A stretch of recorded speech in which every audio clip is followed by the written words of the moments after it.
Précarité énergétique en République démocratique du Congo. Le pays a signé un partenariat pour booster la construction de microcentrales hydroélectriques dans les milieux ruraux où le taux d'électrification ne représente qu'1%. Il y a donc nécessité de proposer l'alternative face à la pression anthropique exercée sur les ressources forestières. La précarité énergétique en République démocratique du Congo, une des pesanteurs qui freine le développement en milieux ruraux. Électrifié à seulement 1%, l'arrière-pays connaîtra très prochainement une transformation grâce à la construction des mini- et microcentrales hydroélectriques. Ce projet se concentrera aussi sur la formation des techniciens pour assurer la maintenance des ouvrages. La signature de partenariat est intervenue entre l'Institut national de préparation professionnelle et le Programme des Nations unies pour le développement. C'était en présence du secrétaire général du ministère de l'Énergie et Ressources hydrauliques représentant l'autorité de tutelle. Notre objectif, c'est plus développer l'arrière-pays, construire des mini- et microcentrales dans des coins où il n'y a pas de réseau. Et là,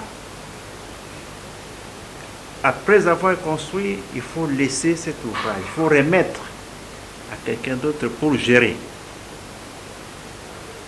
Et c'est là où commencent les problèmes. Et on s'est dit, pour pérenniser le projet, il faut avoir des bons techniciens.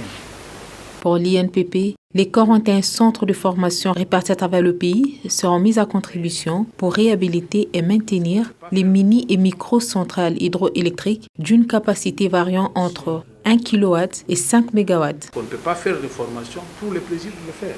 Les formations, si nous les faisons, c'est pour répondre à un besoin. Ici, il y a un besoin réel. Nous avons besoin de microcentrales, mais nous n'avons pas de techniciens capables de nous accompagner dans ce domaine-là.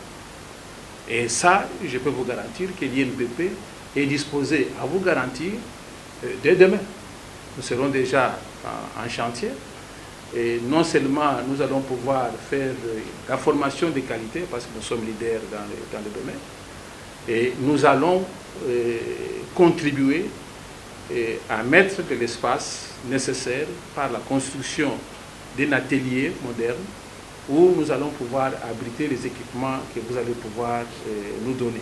Ce projet vient aussi en appui aux énergies renouvelables en milieux ruraux en proie à la déforestation.